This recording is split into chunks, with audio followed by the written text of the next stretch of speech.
kabiasnang Minoan ay isa sa mga kabiasnang nagbigay ng makabagong arkitektura sa Europa. Makikita natin ito sa palasyo ng Knossos. Napakalaki at napakaganda ang palasyong ito. Ating mahihinuha ang kagalingan at katalinuhan ng mga Minoan sa arkitektura. Isa din sa mahalagang kontribusyon ng mga Minoan ay sila ang mga unang nakapagpinta ng fresko. Ang fresko ay isang paraan ng pagpinta sa mural na isinasagawa sa kakapahid lang ng basang o emplastong apog. Ito ay isa sa mga napakagandang estilo ng art. Ang mga Minoan din ang unang gumamit ng mga aqueduct. Ang aqueduct ay ginagamit upang kumuha ng tubig mula sa isang lugar kung saan meron itong sapat na supply hanggang sa kung saan ito ay kakaunti. Ngayon na may dumako tayo sa kabiasnang Mycenaean. Isa sa mga napakahalagang kontribusyon ng mga Mycenaean ay ang Cyclopean Masonry. Ito ay isang teknik na ginamit ng mga Mycenaean upang mapatibay ang fortifikasyon ng kanilang palasyo. Isa din sa mahalagang ginawa ng mga Mycenaean ang pag-encode ng sinaunang writing system na itinatawag na Linear B. Ang sistema ng pagsusulat na ito ay mahalaga para sa wikang Griego. Kinakatawan nila ang pinakalumang kilalang dialektong Griego. Ang mga elemento nito ay nananatili sa wika ni Homer bilang resulta ng mahabang tradisyon sa bibig ng epikong tula na Iliad at Odyssey. Sa sining at art, makikita natin ang pagiging artistiko ng mga Mycenaean dahil sa kanilang paggawa ng tinaguriang The Mask of Agamemnon. Ang Mask ng Agamemnon ay isang gintong funerary mask na natuklasan sa Bronze Age site ng Mycenae sa southern Greece. Ang maskara na ipinakita sa National Archaeological Museum of Athens ay inilarawan ng mananalaysay na si Cathy Gere bilang ang Mona Lisa ng prehistory. Talagang nakakamangha ang mga inayambag ng mga taga-Europa sa kasalukuyan, mapa, arkitektura, sining at art, inhenyero at mga tula.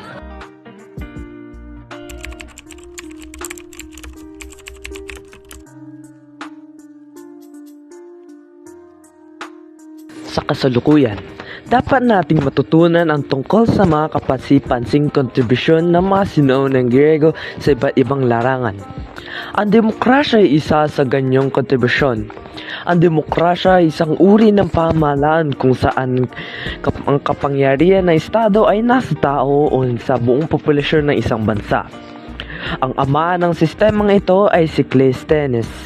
Ginamit na ang demokrasya mula pa noong unang panahon na ginamit pa rin ito bilang isa sa pinakasika na anyo ng pamahalaan. Sa sinaunang Greece, ang Olympics ay pinakilala bilang isang kompetisyon kung saan ang tao ay nakikipagkompetensya sa iba't ibang sports. Ito ay pinasimulan upang parangalan ang kanilang pinagaanong Diyos na si Zeus at iba pang mga Diyos. Sa matematika, kilala si Archimedes bilang ama ng matematika. Nagambag din siya sa konsepto ng pi at pinatunayan na maaari niyang tansyahin ng tumpak ang square root. Nag-imbento din siya ng isang sistema para sa pagrerepresenta ng malaking numero. Sa mekanika, natuklasan ni Archimedes ang ilang mga pangunahing teorya na may kaugnayan sa sentro ng grabidad ng figura ng solido. Kabilang ang eroplano, si Archimedes ay kilala sa kanyang kontribusyon sa matematika at agham. Archimedes screw, isang aparato na ginamit para sa pag-angat ng tubig, ginagamit pa rin ang sistema ng irigasyon. Ang prinsipyo ng buoyancy ni Archimedes ay ilang mga kapasipansing halimbawa. Ang isa pang makabuluhang equation sa geometry ay ang Pythagoras theorem. Si Pythagoras ay responsable para sa teorema na ito na nagsasaad na a squared plus b squared equals c squared. Ang theorem na ito ay mahalaga para sa paghahanap ng mga gilid ng isang right angle triangle kapag ang dalawang panig ay kilala. Ang alarm clock ay isa sa mga pinakakaraniwang ginagamit na gadget ngayon at nagmula rin ito sa sinaunang Greece. Hindi tulad ng mga modernong alarma, ang mga sinaunang Greek na alarma ay gumagamit ng kombinasyon ng mga mekanikal na kagamitan gaya ng tubig o mga bato upang magpatugtog ng alarma sa mga partikular na oras. Nilikha ni Thales ang bilog na isang napakahalagang hugis na matatagpuan sa maraming bagay sa paligid natin, tulad ng mga atomo at mga bituin. Ito ang pinakasimpleng hugis at nakatulong ito ng malaki sa mga tao sa pamamagitan ng pagtungo sa pag-imbento ng gulong. Ang kabihas ng Romano ang isa sa mga kabihasnan na nagbigay ng ideya ng Senado. Ang Senado ay isang deliberative assembly, kadalasan ang mataas na kapulungan o kamara ng isang bicameral legislature. Ang pangalan ay nagmula sa sinaunang Romanong Senado, Latin Senatus, na tinatawag na isang kapulungan ng nakatatanda. Latin, senex na nangangahulugang ang matanda o matandang lalaki.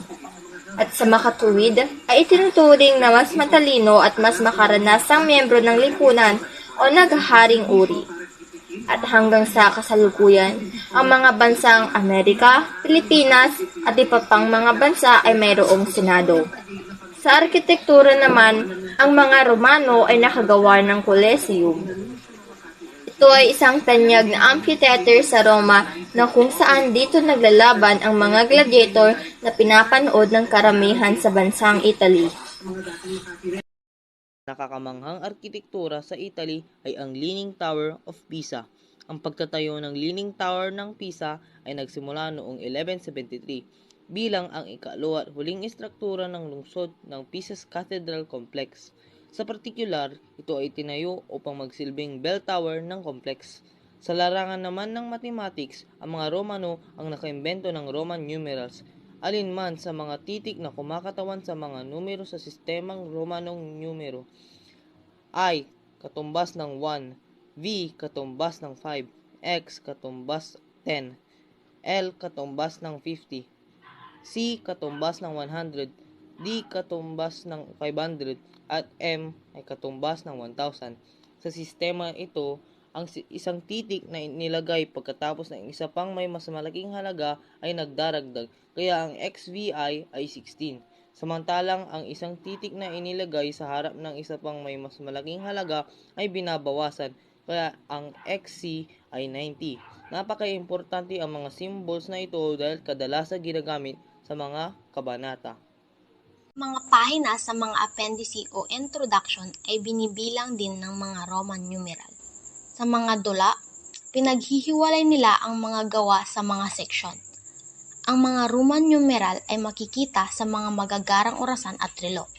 Isa din sa napakahalagang kontribusyon ng mga Romano ay ang paggawa ng Julian calendar at ang Gregorian calendar. Si Pope Gregory XIII ang nakagawa ng Gregorian calendar.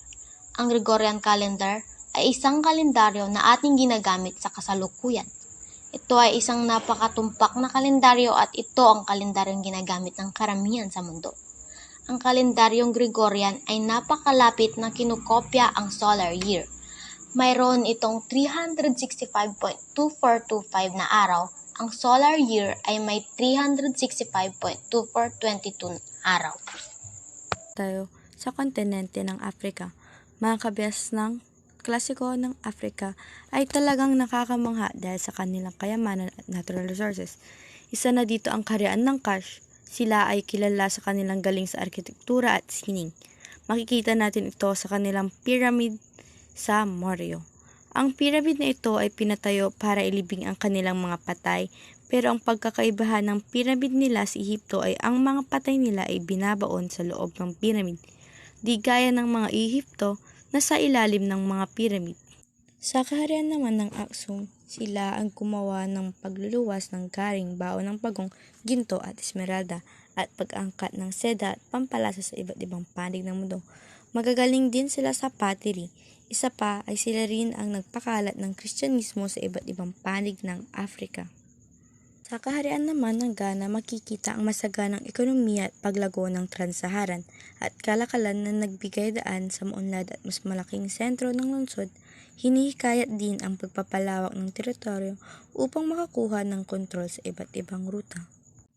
Si Mansa Musa bilang hari ng Imperyo ng Mali ay kilala sa masaganang mapagkukunan ng ginto na ginagamit upang tustusan ang pagpapatayo ng kahanga-hangang arkitektura tulad ng sikat na Great Mosque ng Dijin. Ang Mali Empire ay kilala rin sa umuunlad nitong network ng kalakalan na umabot sa Sahara Desert at sa North Africa at Middle East.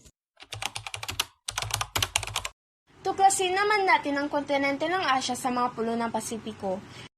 Isa sa mga nakamamanghang ambag ng mga pulo sa Pasipiko ay ang Double Cano. Ito ay napakahalaga dahil ito ay tumutulong upang makapaglakbay sila patungo sa malalayong isla para makapangisda sa dagat.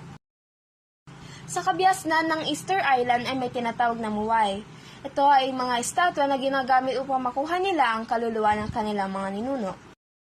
Ang mga sinaunang tao sa mga pulo ng Pasipiko ay magagaling din na gumawa ng palayok. Dumako tayo sa kontinente ng Amerika. Mayroong 3 kabiasnang matatagpuan sa Mesoamerica, ang Maya, Inca at Aztec. Ang isa sa mga napakagandang ginawa ng mga Mesoamerica ang Pyramid of the Sun. Ito ay isa sa mga sinaunang orasan dahil makikita nila kung ano ang posisyon ng araw sa kada quarter days ng taon. Ang mga ancestral Puebloans naman ay kilala sa kanilang mga palayok na ang ginagamit nila sa pagluluto at pag-imbak at posibleng pangkalakal. Kilala din sila sa panggawa ng mga ceramics. Isa na dito ang Tiwanaku. Ang mga Aztec din ang unang gumawa ng artificial na pulo na ang tawag ay chinampas para gawing sakhan ng mga tao. Ang mga Inca din ang unang gumawa ng mga rice terraces. Ang mga Mesoamerica din ang gumawa ng makabagong astronomiya. Sila ay gumawa ng observatories at inaral ang mga cycle ng moon, sun at iba pang planeta.